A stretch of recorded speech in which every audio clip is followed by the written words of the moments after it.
Tanoshi.me present Shibakane Kaigo, written by Miura Harumi. The August mountains are overflowing with presence. Underneath the ceaseless rhythmic screaming of cicadas, the shrill cries of wild birds echo, cutting through the air like shards of glass.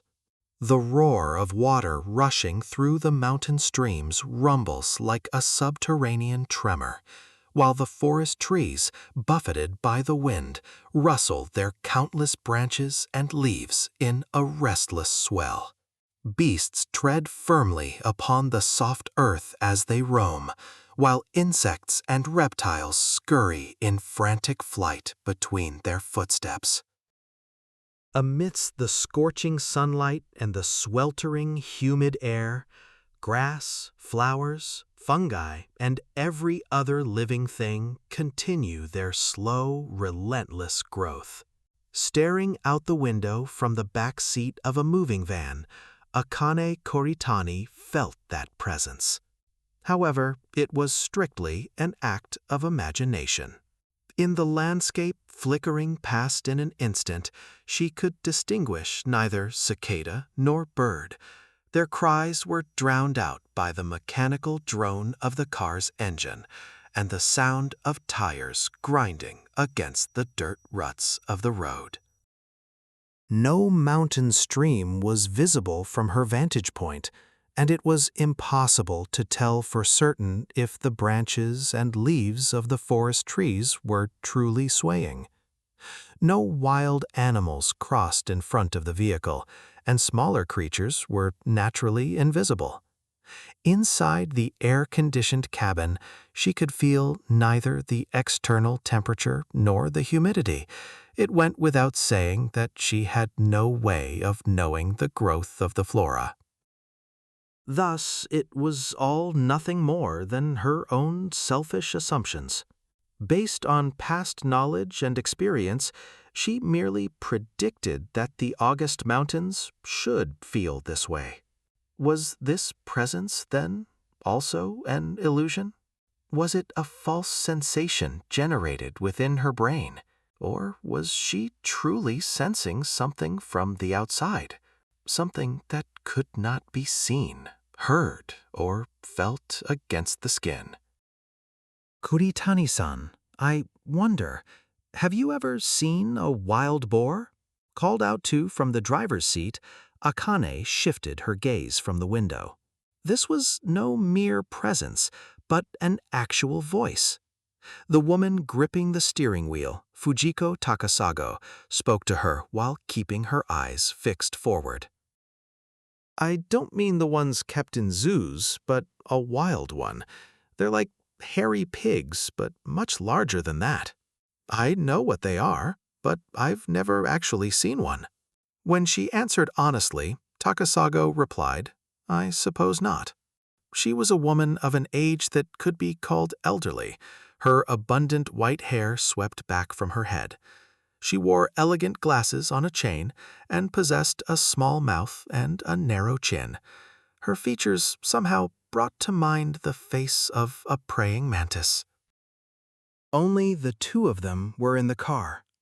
On the passenger seat lay a blue-covered ring file filled with documents and a brown leather bag that likely belonged to Takasago. Beside Akane in the back seat were two large travel trunks which she had brought herself. Do wild boars appear here, in these mountains? They appear in any mountain. They're particularly common around autumn. In the forest, they look like black boulders. They move quite fast, rooting around the ground with their snouts. Aren't they dangerous? Do they charge at humans? Indeed they do. But the real danger is the tusks. Male boars have large tusks growing upward from the corners of their mouths. Tusks. And since the height of their face is level with a human's legs or stomach, if you're hit head-on, it won't end with just a simple injury. Takasago spoke in a threatening tone. Akane felt a chill, as if the flesh of her inner thighs was being gouged out. She quietly turned her eyes back to the window, but she saw no sign of beasts in the gaps between the trees where the sunlight filtered through. Yet, even if something were lurking in the dark forest stretching beyond, she would likely be unable to see it anyway. Takasago-san, what would you do if you encountered a boar like that? I'd run, but you mustn't suddenly bolt. If you startle them, they might actually chase you. You have to face them properly, without making eye contact. Then, while saying something like, "Oh, excuse me, I've intruded on your territory. Let's both be careful. Pardon me," you back away slowly. Takasago spoke in a playful tone and let out a light laugh.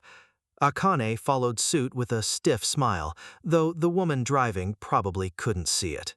Hikita-san mentioned seeing not just boars, but deer, tanuki, and monkeys too. Apparently, they sneak into the estate at night and leave footprints and droppings in the garden. How dreadful. I hate monkeys. They're so greedy. That sounds scary. Oh, I'm sorry. I didn't mean to frighten you. It's all right. You hardly see them during the day, and they won't come inside the manor at night. However, yes, it's probably best not to leave raw garbage outside. If they think there's food, they'll come back again and again. I understand. I'll be careful. She thought about taking a note, but decided against it. She would likely receive guidance on those minor precautions later. The road climbed, then dipped, heading deeper into the heart of the mountains. Nearly 2 hours had passed since she had stepped off the train at a small, unmanned station in the valley and boarded this car. Is the manor much further ahead? No, it's very soon. We have to head back up the mountain after this. Have you become carsick? I'm fine. What about you, Takasago-san? Are you okay to keep driving? Yes, I've come here so many times I'm quite used to it. It's a single road, so I don't need a map, and it's easy because there's no oncoming traffic. Though the round trip takes time, and the dust makes a mess of the car, which is a nuisance. The vehicle was a white van. Written on the side in blue-green letters was the company name, Hidamari Home Care, along with a heart-shaped logo. It appeared to have originally had 3 rows of seats, but only 2 remained. The third row had been converted into a space for loading and unloading wheelchairs. That's why we have no choice but to have the helper live and work at the estate. We're truly grateful you came, Kuritani-san. Takasago exaggerated her praise with a sigh. She was likely trying to ease Akane's tension. Even knowing this, Akane could only manage a stiff, polite smile in return. She felt as though her social skills had grown dull from having been a shut-in for a while. But are you sure I'm the right person? Oh, why is that? I've never done this kind of caregiving work before. Since it involves living on site, well, I'm not sure if I'll be able to do it well. But you were a nurse, weren't you, Kuritani-san? Well, yes. Then there's nothing to worry about. That's why we decided to hire you. As Takasago had said, a nurse's duties include a significant amount of patient care. Since she had checked daily health conditions and assisted with eating, drinking, and movement as needed, Akane felt that even though she was new to being a care helper, she had more experience than a complete amateur. However, living in would mean being involved in every other aspect of daily life as well. She had already been informed that cooking, laundry, and cleaning were included in her duties. Confronted with a job that was, in a manner of speaking, like that of a housekeeper, 26-year-old Akane could hardly say she felt confident. Everyone is inexperienced at first. Of course, we aren't leaving it all to you alone, Kuritani-san. There's a senior colleague working there who will teach you everything, so don't worry. Takasago encouraged her in a gentle tone. Kiwako-san, the lady of the manor, is a quiet and very kind person, so it will be fine. I'm sure she'll welcome you. Now, don't look so gloomy. At Hidamari, a smile is the foundation. Keep it smile and happy. Thank you very much. I will do my absolute best. Akane replied with an effort to sound bright. She mustn't let herself become timid. This was the job she had chosen for herself. In the seat beside her, two large trunks rattled and clattered. Last night, she had packed everything she thought she might need for a live-in job, essentially her entire life. She was determined to make a fresh start, so that she would never have to turn back. The mountain road gradually leveled out, and eventually they entered a flat property carved out of the surrounding forest. Ahead stood a black iron fence with sharp spikes, and beyond it a large Western-style mansion came into view. That must be the manor where she would be living and working starting today. At that moment, she heard a loud thwack right by her ear. Startled, she turned to see a large insect stuck to the outside of the car window. It was a stout, pitch-black insect about the size of a child's fist, something never seen in the city. It remained there with its 6 legs fully extended, its segmented red-black abdomen writhing and undulating. It looked as if it were intimidating the unknown visitor. Akane silently averted her eyes, merely hoping it would be gone by the time she had to step outside.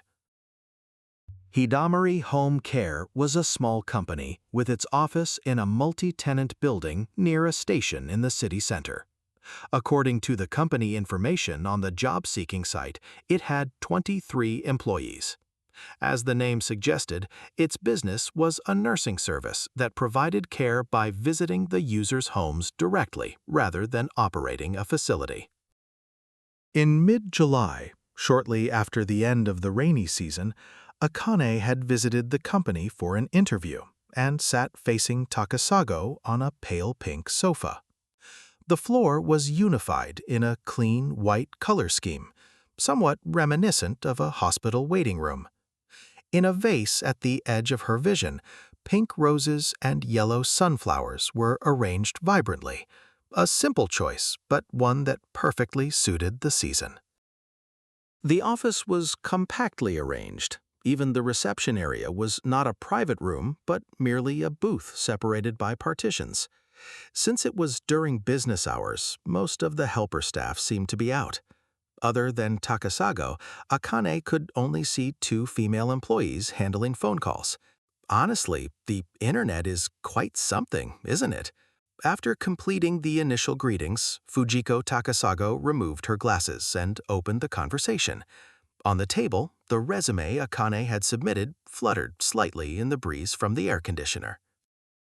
To tell you the truth, Kuritani-san, our company tried posting a recruitment ad on the internet for the first time. Until now, we've relied on acquaintances or introductions through industry connections, but the president suddenly started saying we needed to bring in new blood and decided to do a large-scale general recruitment. I see, Akane replied, feeling a bit bewildered by Takasago's casual manner. Then there were so many things to enter. Company info, recruitment requirements, selling points. It was quite a chore. And when we finally published the ad, we got 43 applicants in a single week. 43! So I panicked and took it down immediately. I mean, we couldn't possibly handle that many people coming in. Takasago covered her mouth and laughed. Just as she said, the recruitment ad for Hidamari on the job site had been closed and withdrawn after only 10 days. Akane had felt some distrust toward the company because it vanished from the listings so quickly, but it seemed they were simply overwhelmed by the volume of responses. So, Kuritani-san, is this sort of thing normal? Does every company interview this many people? That, I wonder. I heard the nursing care industry was short-staffed, but it seems many people want to do it. Takasago knitted her brows and tilted her head with her hand on her cheek. Akane had no answer, as she didn't know the reality of the industry and had never been in a position to hire anyone. For her part, she had only applied because the company was close to her home. To add to that, the salary listed was excellent. A starting monthly salary of 400,000 yen was exceptionally good treatment in this industry. That was likely the reason it attracted so many applicants. So, Kuritani-san, you are inexperienced in caregiving, and you previously worked as a nurse. Yes. After working at Yazuka City General Hospital for 3 years, I resigned at the end of last year. Out of all the applicants, you were the only nurse. Why did you decide to go into caregiving? Because I felt I was better suited for it. More so than nursing? In a hospital setting, it's difficult to stay with each patient individually to provide care. There were many times when I felt my care was half-hearted because I was stretched too thin. Also, once injuries or illnesses stabilize, patients are discharged, and unless they return for outpatient visits, I never see them again. I understand that's how the hospital system works, but I wanted a job where I could be deeply involved with specific patients over a long period. That's why I desired to transition into specialized care work. Akane conveyed her feelings to Takasago with sincerity.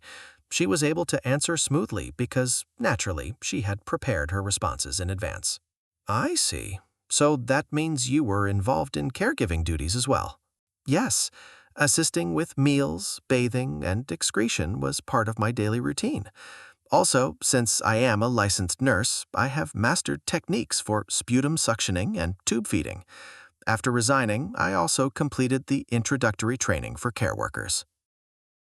Oh, well then, I suppose we can't exactly call you inexperienced, can we? Fujiko smiled, looking relieved. There is much in common between the duties of a nurse and a care worker. Even in nursing school, one acquires the knowledge and techniques of caregiving. Furthermore, because nurses can perform medical assistance such as administering medication, giving injections, and operating medical equipment, Akane had heard they were highly valued, even in caregiving settings.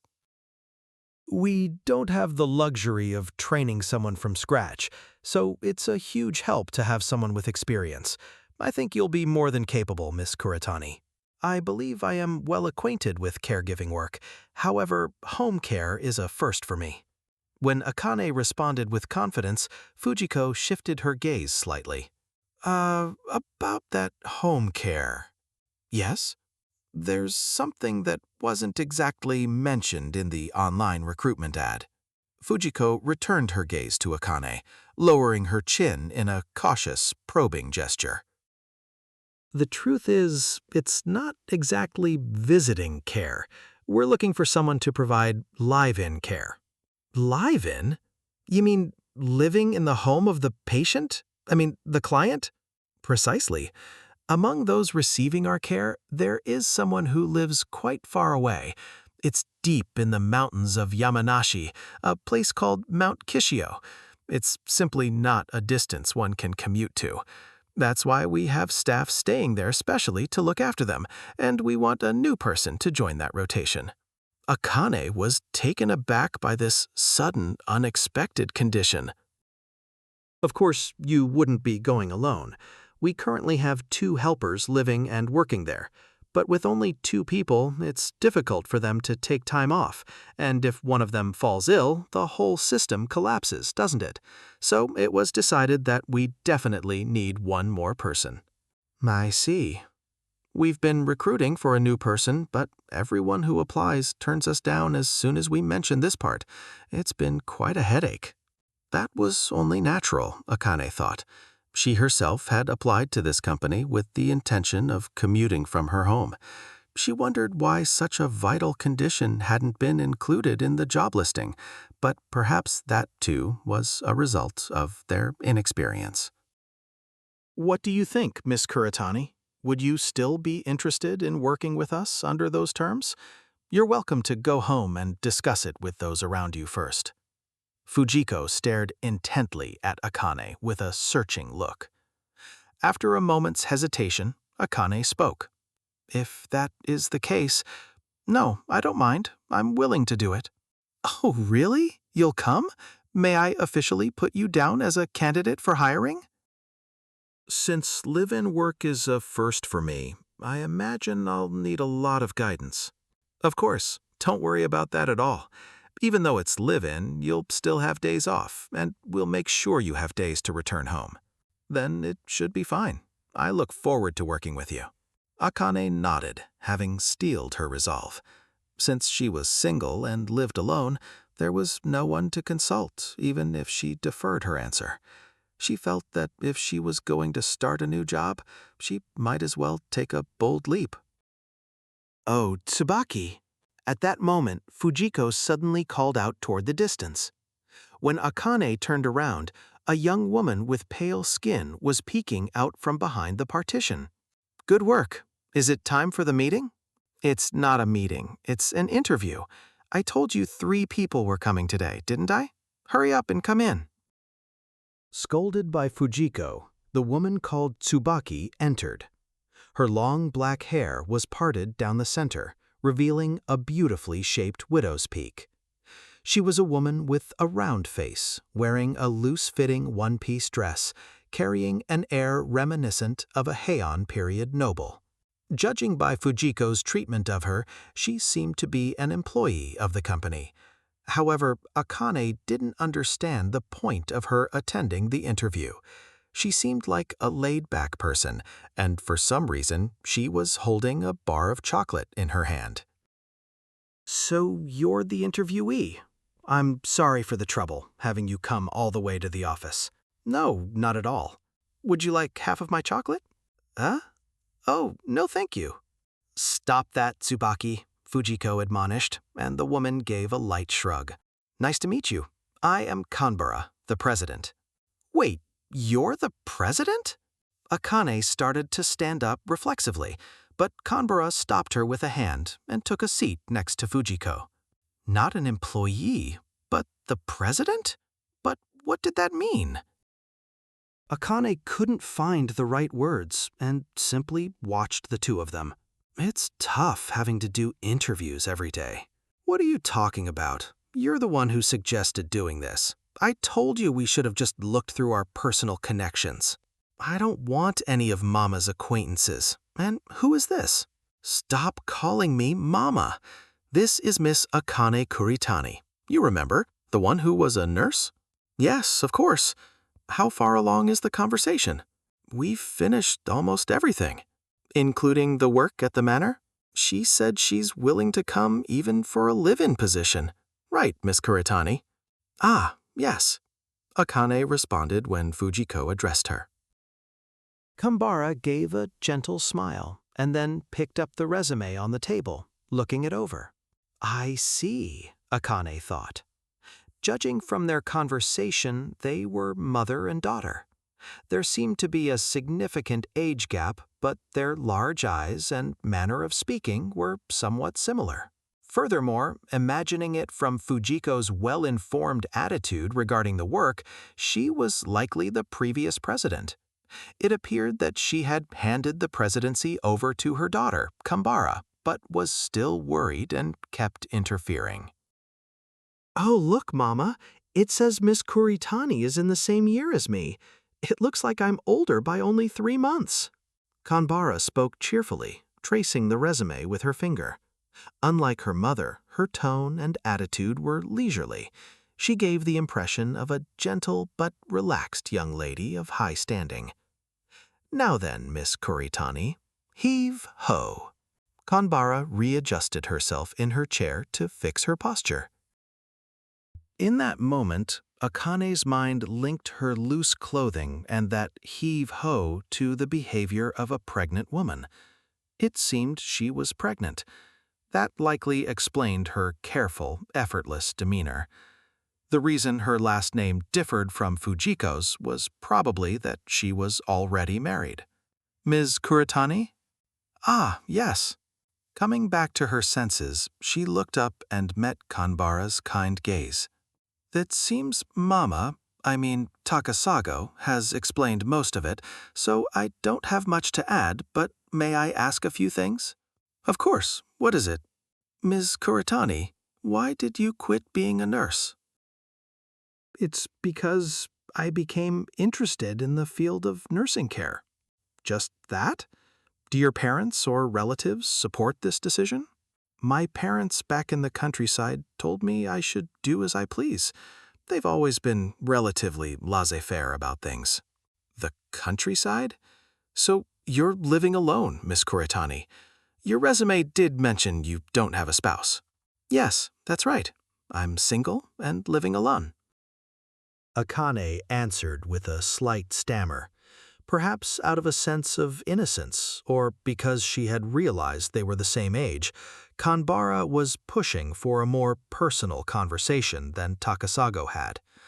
Akane wondered if these answers were part of the hiring criteria. She felt as though they might think a woman living alone, estranged from her parents, wouldn't be capable of caring for others. You're interested in nursing care? But nurses handle caretaking duties as well, don't they? The pay is better, and above all, a nursing qualification is held in higher regard than that of a care worker. That may be true, but we have employees who want to eventually get their nursing license, but we never see it the other way around, nurses wanting to become helpers or care workers. So why did you decide on this, Miss Kuritani? To be honest, I suffered a bit of a health breakdown while I was working as a nurse. Unable to withstand the pressure, Akane answered truthfully. The questions were unexpectedly sharp, and she could no longer feign an excuse.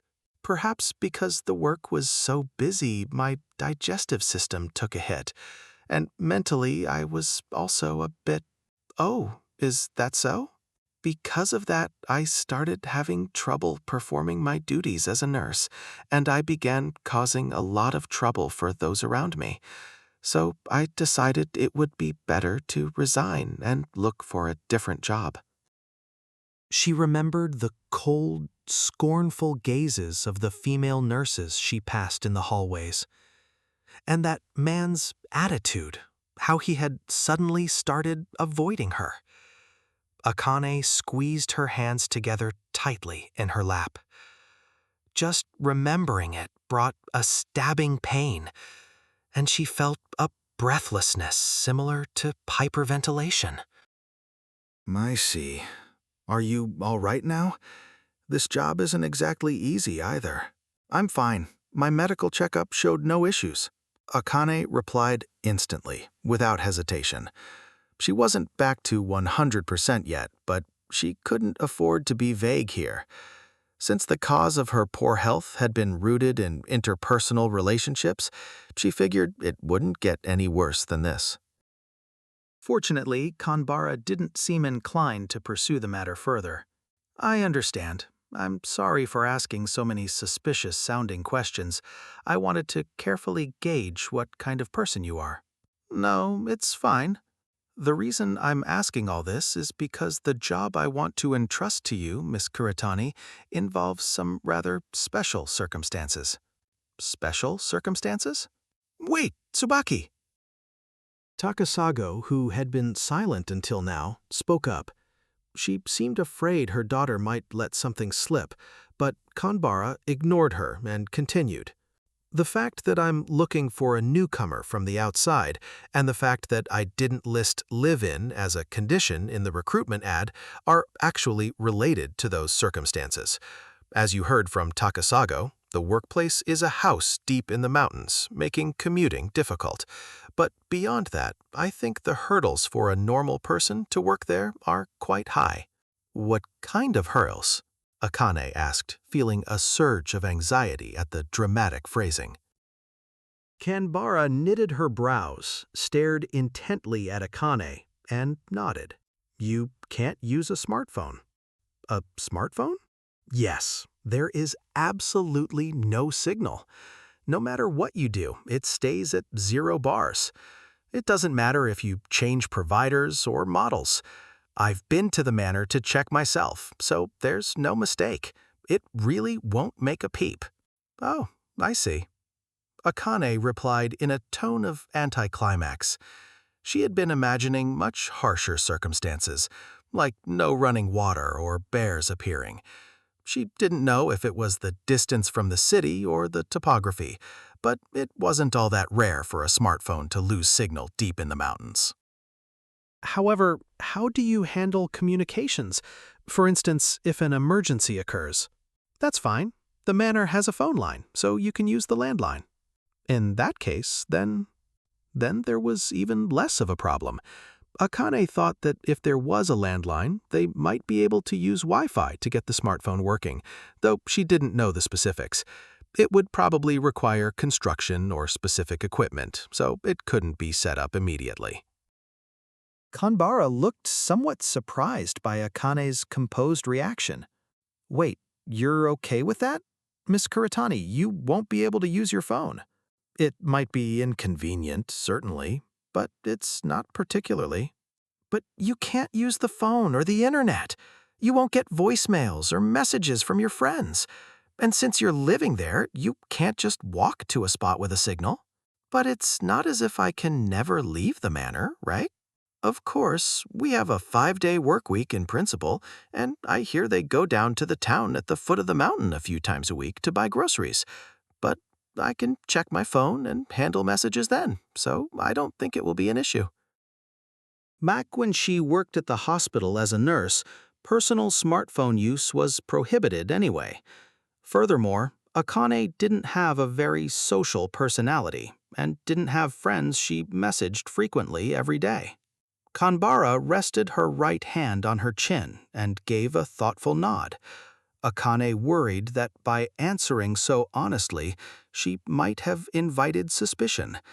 Perhaps she should have hedged her bets and said something like, "It will be very difficult without a phone, but I'll do my best." Between the health issues that made her quit her last job and being distant from her parents, she felt she was being perceived as an excessively lonely and solitary person. Mama. After a moment, Kanbara glanced sideways at Takasago. Hire this person. Turn down the other applicants. What? Takasago cried out in surprise in Akane's stead. Have her start working next month. Make sure to listen to Miss Kuritani's requests properly. Well, if you say so, then fine. Kanbara leaned back in her chair, stroking her large belly with a peaceful, motherly smile. Akane stared at her, dumbfounded. She had no idea what had been good or what Kanbara had liked about her. Was someone who didn't mind being without a smartphone really that rare? I'm counting on you, Kuritani-san. I look forward to working with you. Likewise, I look forward to working with you. Akane placed both hands on her knees and bowed deeply. And so Akane was dispatched to work at the mansion where she would be living on site. The mansion stood alone and secluded in the heart of the forest. Thick, blackened wooden pillars supported walls of ochre brick, and ornate window frames were lined up at regular intervals. Atop the 2-story structure sat a massive, moss-covered roof with a square chimney at one end stretching toward the sky. It was clearly a building of considerable age, giving the impression of a lord's manor one might find in the European countryside. It also looked like the stump of an incredibly giant ancient tree left to rot where it stood.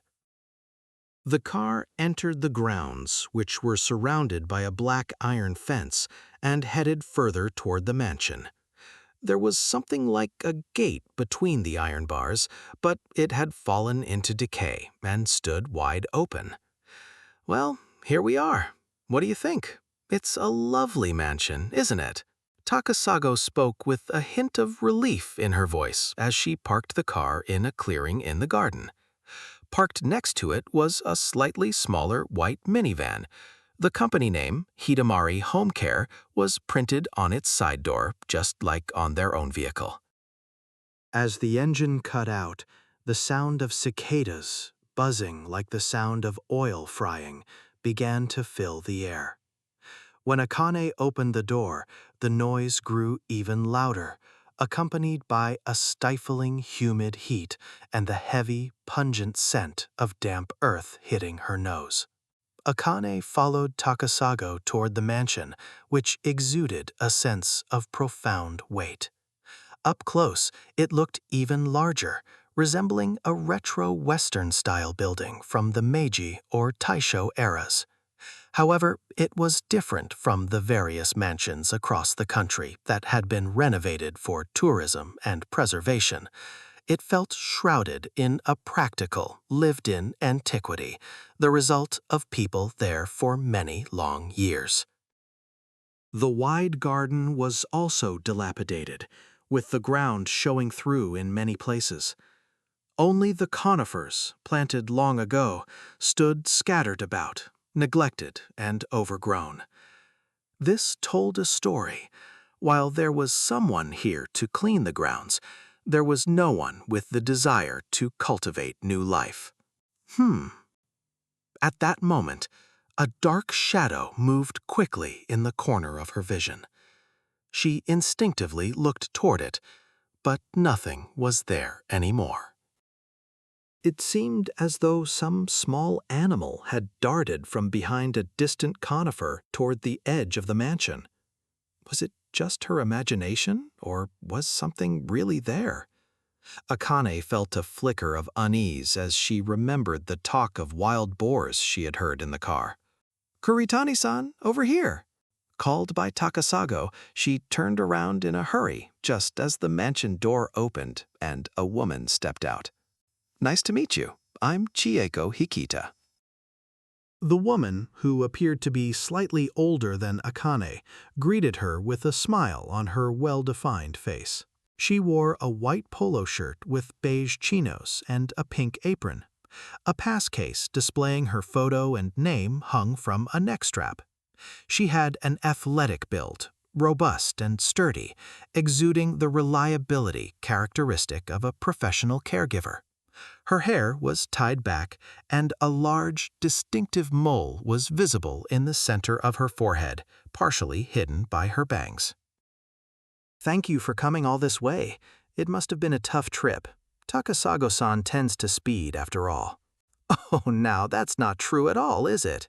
Hikita and Takasago shared a laugh. Though they looked far enough apart in age to be mother and daughter, they seemed to be on close terms. "Anyway, come inside, come in. It's especially humid today, isn't it?" Hikita held the door wide and invited them in. Immediately inside the mansion was a wide entrance hall covered with a red carpet.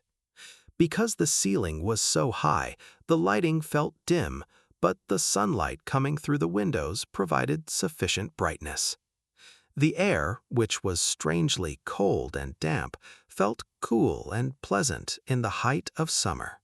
"Kuritani-san, Hikita-san is also a helper working here." Takasago spoke while dabbing at her neck with a handkerchief.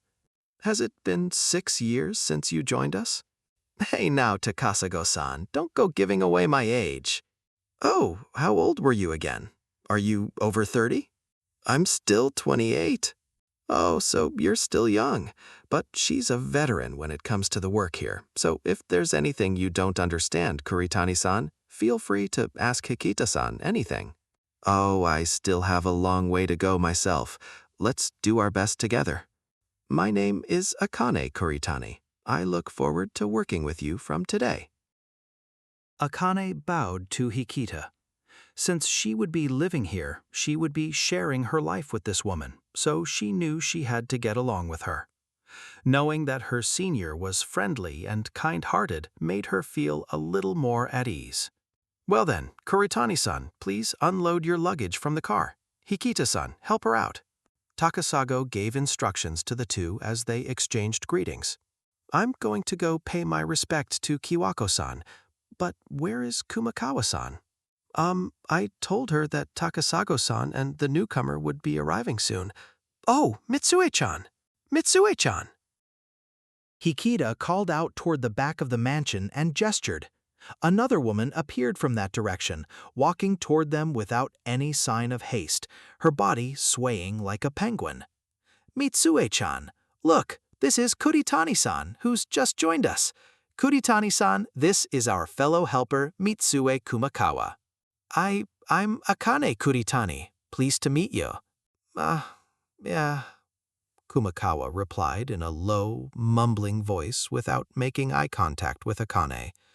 She was dressed the same as Hikita, but compared to her, she was shorter and significantly broader. She was a woman with long black hair, narrow eyes, and a composed, doll-like face.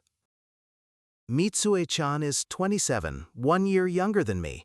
You're 26, right, Kuritani-san? I heard from Takasago-san, so we're each a year apart. It's just like school.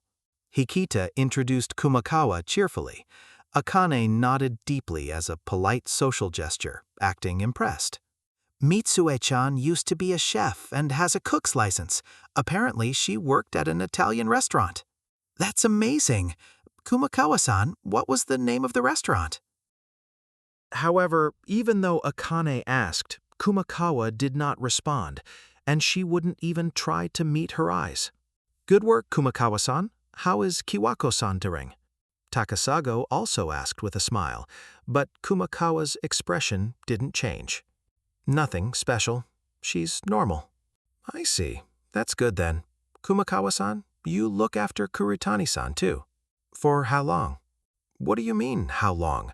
Permanently. For as long as you're working here together. Is that so?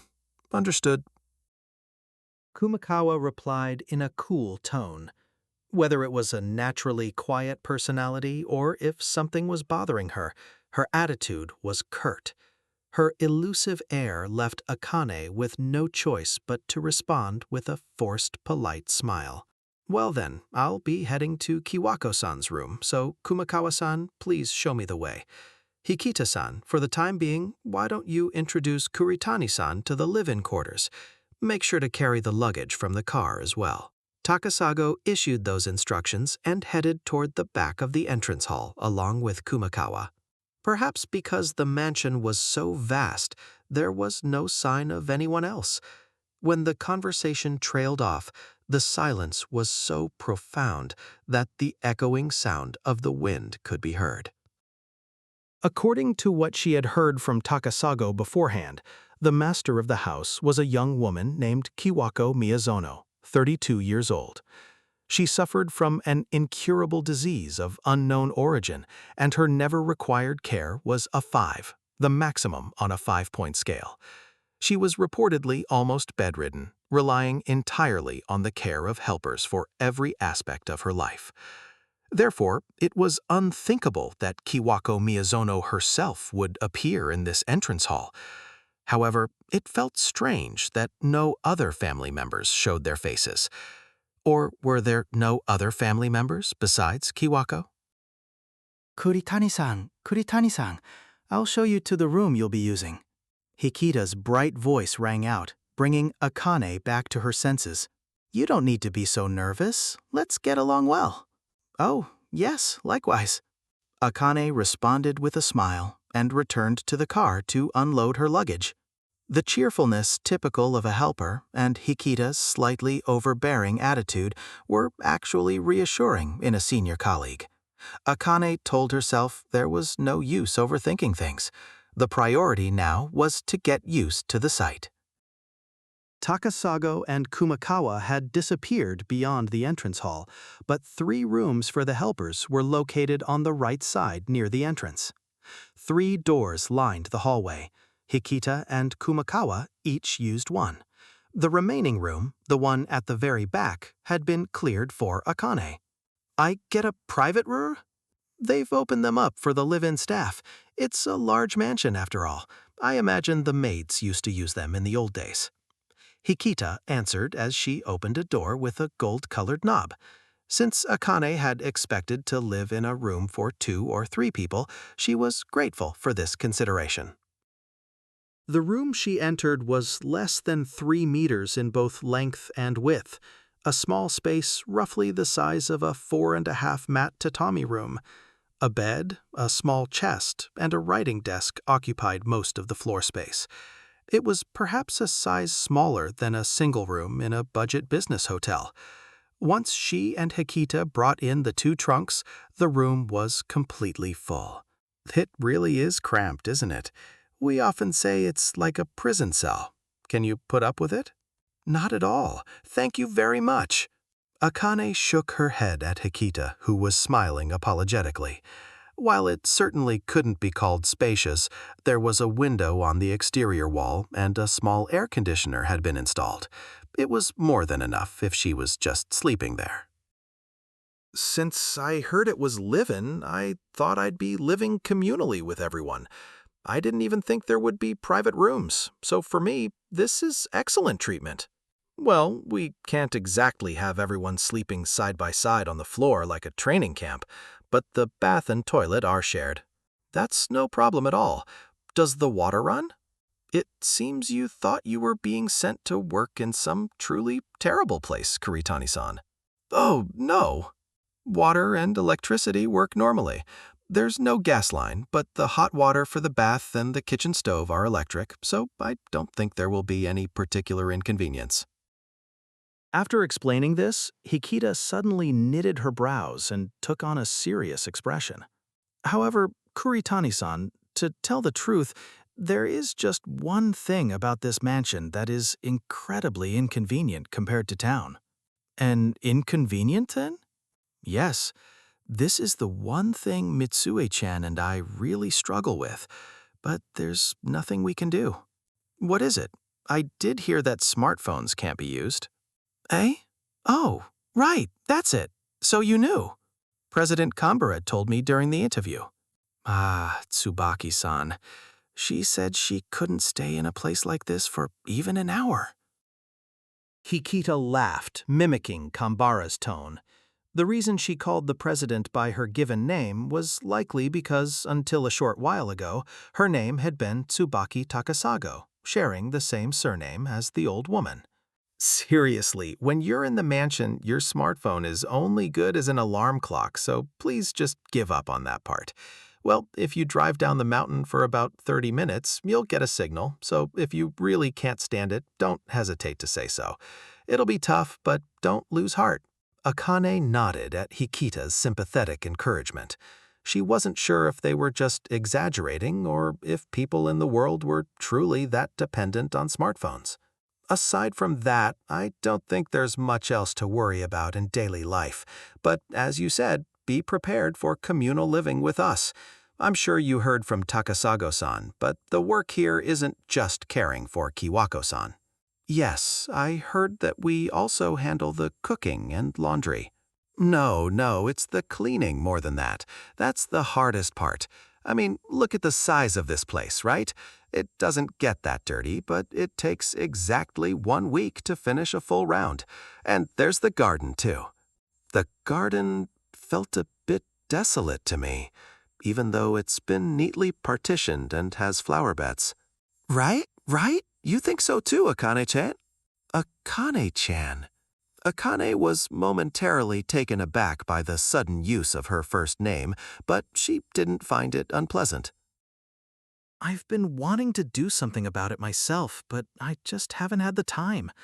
On a day with nice summer weather like this, I'm always thinking, oh, what a waste. Hikita continued, seemingly happy to have found someone who empathized. But Mitsue-chan says it's just a bother. That girl doesn't seem to have any interest at all. Once you get used to the work, Akane-chan, maybe we'll have a little breathing room. Let's do something together. But is it all right for a helper to touch the garden without permission? Kiwako-san. Oh, that person doesn't really understand much of anything anymore. But I'm sure even Kiwako-san would be happier if the garden were beautiful. What about the others? Eh? What do you mean by others? Hikita tilted her head slightly, looking back with a puzzled expression. It seemed that Kiwako Miyazono did indeed live alone in this mansion. After a brief silence, Akane spoke up once more. This is just a straightforward question, but why does Kiwako-san live in this mansion all by herself? Even if you ask me why. I wonder why. Living in such a magnificent mansion and employing 3 helpers, including myself, for her care, I imagine just that alone must cost an incredible amount of money. I think so too. You should take a look around the mansion later. There are beds, dressers, and all sorts of furniture that look incredibly expensive. So, well, she must be unimaginably wealthy. But isn't it inconvenient for someone requiring care to live here? It seems to me it would be better to move into a care facility in the town at the foot of the mountain rather than living here. If that happened, we'd lose our jobs. Well, that's true, but I'm joking, of course. But from what I heard from Tsubaki-san, there seems to be some sort of circumstance. I see. What kind of circumstance? Apparently, this Miyazono family is what you'd call a distinguished family. From way back, their relatives have included Diet members, presidents of major corporations, scholars, all sorts of great, famous people. A distinguished family? Yes. Even now, they say there's a member of the House of Representatives among her relatives, and connections to presidents of companies everyone knows, and high-ranking bank officials. Anyway, it sounds like Kiwako-san is the daughter of a very high society family. Tsubaki-san hasn't told me everything, but apparently there are even famous actors and actresses among her distant relatives. For someone like that, is that why she can't be put in a care facility? That's what I suspect. They probably don't want the world to know they have a relative who's nearly bedridden with an intractable disease. But then, wouldn't that be all the more reason to enter a medical facility and receive proper treatment? That might be true. However, it seems those are the reasons why Kiwako-san is receiving care from us at this mansion. We try not to pry too much into it ourselves. Certainly, I don't think it's good for a helper to pry into the family circumstances of a client. Exactly. Our job is to understand the client's wishes and focus on providing care within the given environment. Tsubaki-san must have accepted this helper job knowing the situation, so don't worry. Hikita offered a sound opinion, fitting for a senior professional in caregiving. Perhaps that was also why Kanbara had hired her. Seeing that Akane had quit her previous job due to poor health, was estranged from her parents, and had a personality that wasn't bothered by not being able to use a smartphone, Kanbara might have thought she wouldn't go around blabbing about the mansion and Kiwako to others. Thinking of it that way, that seemingly innocent president of the same age started to seem like quite the shrewd operator. Oh, by the way, since the client is such a high society, special family, the usage fees for Hidamari seem to be set quite high. Your salary should be paid in full, Akane-chan, so rest easy. No, it's not like I was asking because of that. Besides, you'll understand once you see Kiwako-san, Akane-chan, why it might be a little difficult for that person to receive care in a town facility. Hikita followed up with those meaningful words while still smiling. What did that mean? Apparently, there were other reasons why Kiwako was receiving care at this mansion. Once Akane had changed into the matching caregiver uniform and hung her neck strap around her neck, she left the room and returned to the entrance with Hikita. As she listened to Hikita's explanation of the mansion, her tension had begun to unknot, replaced by a sense of relief. She didn't know Kiwako Miyazono's circumstances, but the work environment here wasn't as bad as she had imagined.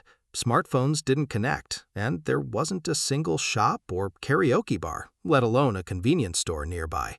But for Akane, who had fled the city, it didn't feel like an inconvenience. There were holidays, though not completely free ones due to the communal living, and as long as her salary was guaranteed, she had no complaints. In fact, she felt that if one didn't mind live-in work, it was almost ideal. At the entrance, they happened to run into Takasago and Kumakawa, who had just returned. Oh, Kuritani-san, is your talk with Hikita-san over? How was the room? Yes, you've provided me with a wonderful room. I also understand the nature of the work well now. How is the caregiver uniform? I tried to match it to the measurements I heard during the interview. There are no problems. It's a perfect fit. Are you all right? Do you think you can keep going? Probably.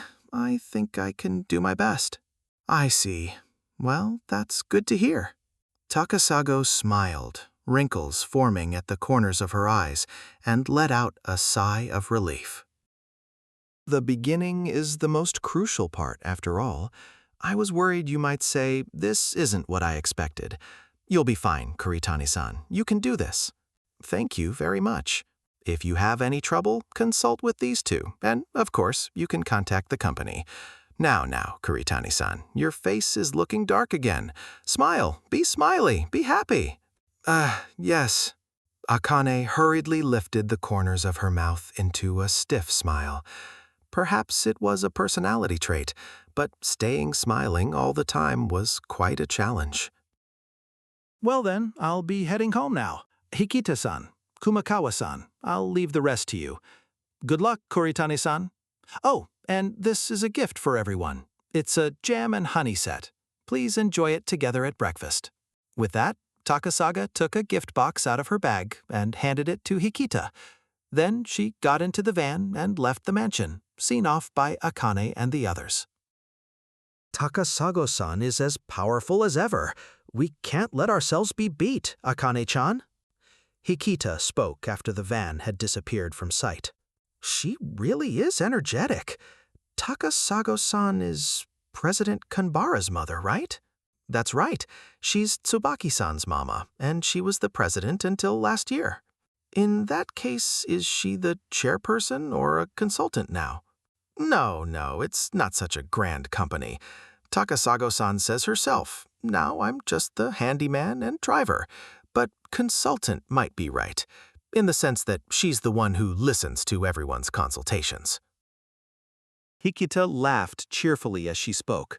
It seemed that the relationship between Fujiko Takasago and Tsubaki Kanbara was exactly as Akane had imagined. So, if you have any complaints, Akane, you should feel free to tell Takasago-san. I don't hold back when I talk to her. I even give her a piece of my mind sometimes. Oh, no, You don't need the lanyard anymore. It'll just get in the way of your work. Ah, yes. Akane removed the lanyard as instructed and tucked it into her pocket. It had already disappeared from around Hikita's neck. Apparently, they had only been wearing them formally to coincide with Takasago's visit. If they were simply working as live-in staff, it was indeed an unnecessary item. It's all right, Akane. We're like a family here, so we have to say what's on our minds. Think of Takasago-san as the mother and Kanbara-san as a older sister, maybe. Of course, if you mess up at work, you'll get a scolding. I see, Akane thought. The family analogy seemed apt. In a small company with few employees, relationships likely evolved this way. Akane found herself remembering the head of nursing at the general hospital where she used to work. She was an elderly woman with tight permed hair, thick foundation on pale skin, and stark red lips. Being in management, she rarely showed her face on the floor, but whenever Akane did see her, she was always angry about something. Even when Akane told her she wanted to resign, the woman hadn't asked for a reason or tried to stop her. She had simply ordered her to ensure the handover was handled without any omissions. Akane could never forget that look of disdain, or the way the woman's mouth would twitch with clicks of the tongue and sighs throughout their conversation. To her, nurses were merely robots meant to handle the hospital's chores. If one broke, you simply replaced them. That was her perception, and in reality, that was how things were. Compared to that work environment, this place felt like it was more suited to her. It seems like a wonderful workplace. Is it? I've never done any other kind of work, so I wouldn't know. I think so. I don't know what will happen now that Tsubaki-san has taken over as president, though. Takasago-san seems quite anxious about it. She's also expecting right now, so having a baby on the way makes things even tougher for her. Oh, so she really is. Did you notice? Yes, she is. That's why we have to support her. Mitsui Kumakawa, who had been silent until then, spoke up from behind in a cold tone. Kuritani-san is still in her probationary period. You shouldn't talk about those things so much. Eh? Do you think so? Hikita turned around with a puzzled expression. Kumakawa moved her narrow eyes as if comparing Hikita and Akane. But, Mitsue, don't you think it's better to talk about the company precisely because she's in training? I'm just telling her that everyone gets along so she can feel at ease. It'll be a problem if she gets the mistaken impression that the work is easy. She hasn't even met Kiwako-san yet. It'll be fine. After all, Akane is a former nurse. She must be used to caregiving work, right? She's here because she couldn't fit in there, isn't she? That's why she quit and came here. Kumakawa spoke sharply before Akane could reply. If she were suited for nursing, she wouldn't be working as a helper in the middle of the mountains. Wait, Mitsue, that's really rude. Please, wait a moment. Akane reflexively raised her voice to stop their argument. I think Kumakawa-san is right. I've only just arrived, so I don't know anything about the manor or the job yet. I'm sure I'll be a burden to you both. Akane, you don't have to say that. Listening to Hikita-san, I realize what a truly good company this is. I want to work here too. But, well, I don't intend to slack off. I'll do my best to pull my own weight as soon as possible, so please look after me. Akane bowed deeply, directing her words especially toward Kumakawa. She couldn't let the two of them fight because of her. When she raised her head and looked at Kumakawa, the woman awkwardly looked away. It's Kiwako-san's lunchtime. I'll go prepare it. With that, she turned her back abruptly and headed toward the left side of the entrance. Yeah, okay. Well then, Akane, let's go give our greetings first. Akane began walking deeper into the mansion, led by the hand by Hikita. I made Mitsue angry. I'm sorry about that, Akane. No, I'm sorry too. Don't worry about it. That girl is a bit prickly, but she's a good person. I'm sure you'll get along. Judging by the attitudes of Hikita and Takasago, it seemed Mitsue Kumakawa had a somewhat difficult personality. However, her words weren't entirely off the mark either. This wasn't her home. It was a residence where she worked, and they were colleagues, not family. Even if they were friendly, she felt she shouldn't forget that. In the center of the mansion stood a grand staircase leading to the second floor. The space beyond the stairs was swallowed by darkness and hard to see, but there were likely several rooms on the second floor as well. Hikita, heading toward Kiwako, passed the staircase and guided Akane further inside. In a room that looked like a living room, a long pile carpet was laid on the floor, and a crimson sofa that showed its age was placed alongside a round table. A fireplace was set in the corner. It truly felt like an old European manor, or perhaps the residence of a lord with vast lands. If this had been a tourist spot in Europe, she might have looked around in wonder at the exquisite taste or taken photographs. But when she thought of it as a room in the house where she would be living, the dimness, the silence, and the strange chill gave her a peculiar sense of dread. And practically speaking, she couldn't help but think that cleaning this place would be an ordeal. Akane. In front of a door leading from the living room, Hikita stopped and turned back. This is Kiwako-san's bedroom, but please put these on first. As she spoke, she took a white mask and rubber gloves from a drawer in a nearby table and handed them over. The mask wasn't a square gauze one, but a pleated surgical mask that covered everything from the nose to the chin.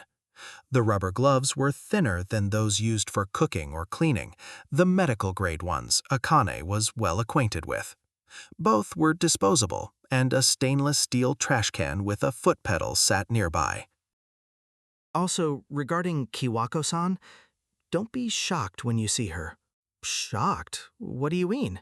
It's like I mentioned before, but Kiwako-san suffers from a severe, intractable disease. Because of that, even though she's only 32, she has lost the use of her limbs. She has strong symptoms of dementia as well, and conversation is almost impossible. Fujiko Takasago had already briefed Akane on this beforehand. That's why, Akane, I don't think anything you say to her will really get through. Besides, she might be taking a nap right now. I see. I understand. Also, Kiwako's physical appearance has become quite painful to look at. Her limbs have stiffened, and her skin is so fragile that she has constant open sores. We've grown accustomed to it, but the body odor is quite strong, too. Especially in the summer. Even if we bathe her, the smell comes back almost immediately. Apparently, that was why wearing a mask was necessary. While it felt a bit exaggerated to Akane, she figured it was best to follow instructions until she understood the actual situation.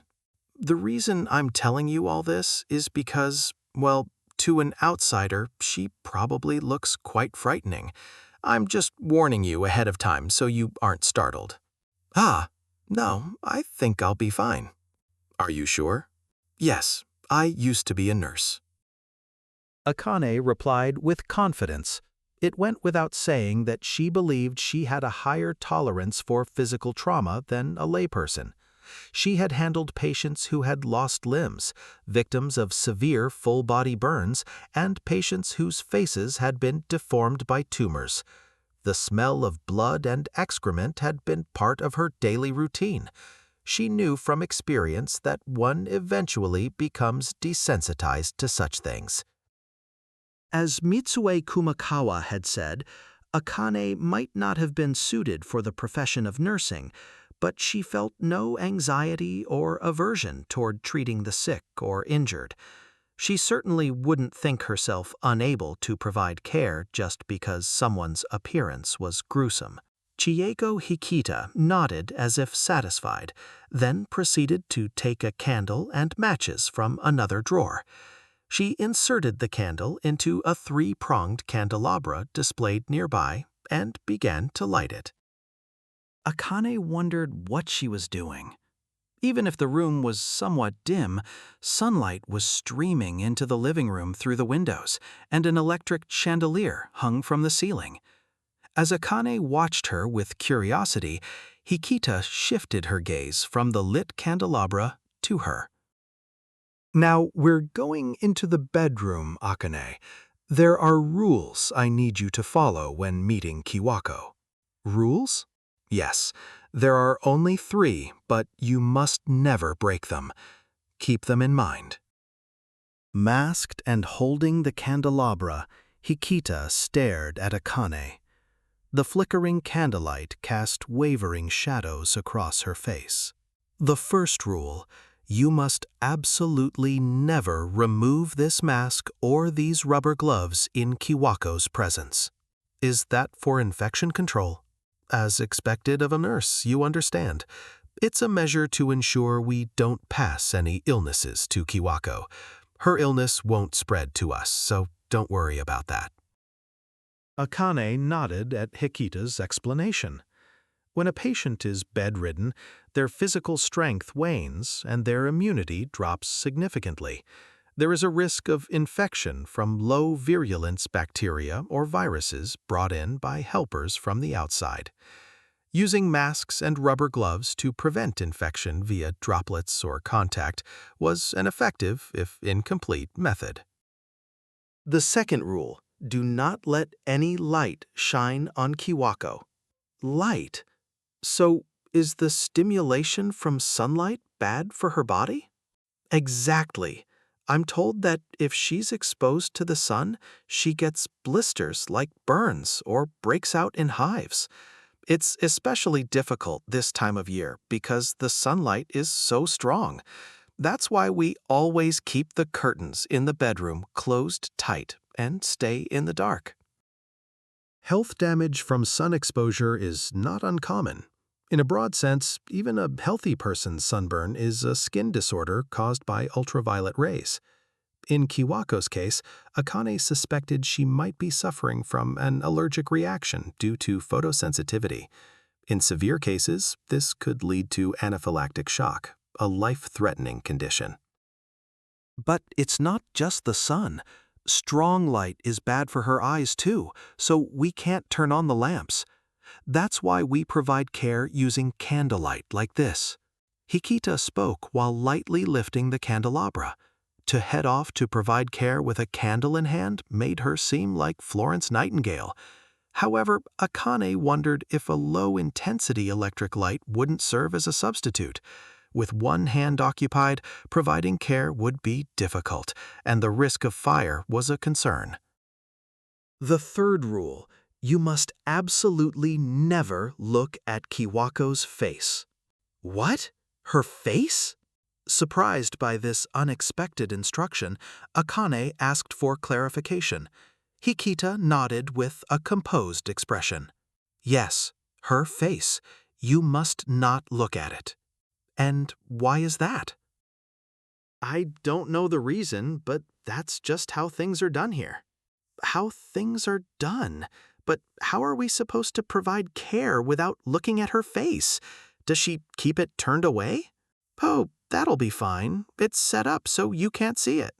Set up so I can't see it? Yes, you'll understand when you see her.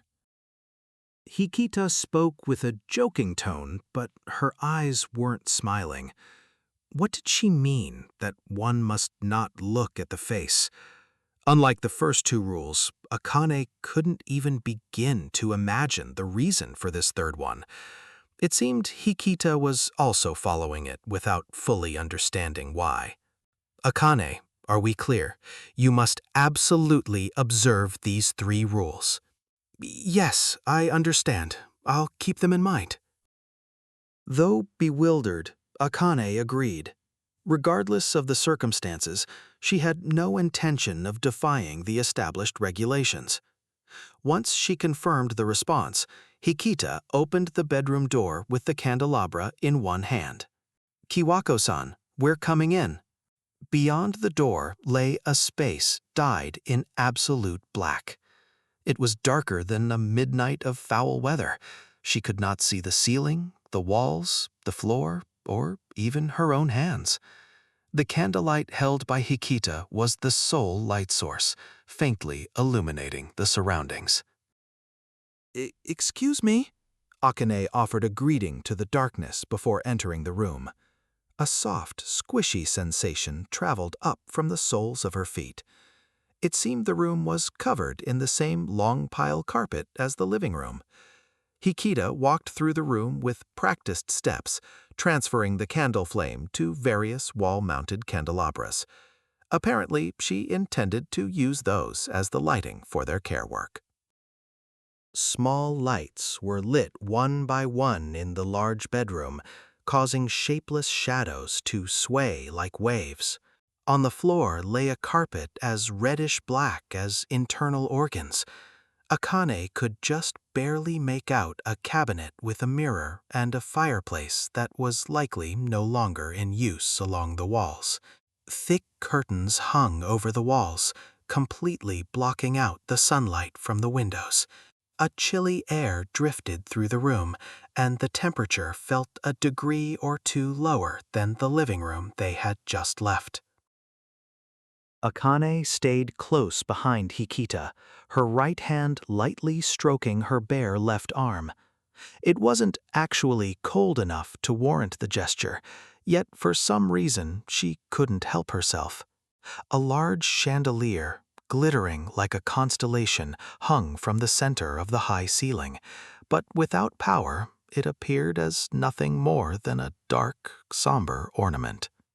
Directly beneath it sat a magnificent bed with curtains draped from a canopy. Something was there. The bed was surrounded by heavy, beige-colored curtains with deep drapes, making it impossible to see inside. However, from beyond that fabric, Akane felt the presence of something inexplicable lurking. Despite the absolute silence, she knew for a certainty that something existed there. It felt like the darkness peering through the gaps in the trees of a summer forest. Kiwako-san, I am opening the curtains. Are you awake? Hikita, who had just finished lighting the final candle on the bedside stand, called out to the bed. There was no reply. Instead, a low vibration, like a buzzing hum, filled the air. Several long, black strips of paper hung from the canopy, swaying back and forth. They looked unnatural for decorations, appearing more like some kind of ritualistic charm or hex. As Hikita pulled one side of the curtain open, a pungent, raw stench suddenly assaulted Akane's nose. Even through her thick mask, she could smell blood, waste, and something else she couldn't identify. The trapped odor rushed out in a sickening wave. Simultaneously, that vibrating sound grew louder in her ears. Yet when she looked to the side, there was nothing there, only the long, black strips of paper swaying by the curtains. What were they? As she squinted and looked closer, she realized they were covered in dozens of flies. They weren't black paper at all, but sticky flypaper traps used to catch the swarming insects. Kiwako-san, Kiwako-san, look, a new helper has come to see you today. Hikita approached the bed without a moment's hesitation. Akane followed slowly behind, trying to quiet her pounding heart. Something beyond her imagination was there. She had intended to remain unfazed no matter what she saw, yet she was terrified even before looking. There was no duvet on the bed, only a figure in the shape of an adult woman. This was the master of the mansion, Kiwako Miyazono. Look, Kiwako-san, can you tell? This is Akane Kuritani. Hikita stepped aside, bringing Akane face to face with Kiwako. Excuse me? Akane forced a desperate smile as she greeted Kiwako. There lay a large woman, dressed in a thin red robe, with a black bag covering her head. The moment Akane saw her, she froze, forgetting even to breathe. What is this? The first impression she had of Kiwako Miyazono was a doubt entirely unbecoming of a home care worker. Since the woman was lying on her back, Akane couldn't tell exactly, but she was at least taller than Akane.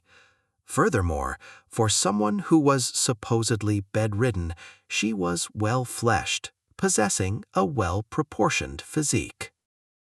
However, the legs extending from the hem of the robe were a bluish-green, like a moss-covered old tree.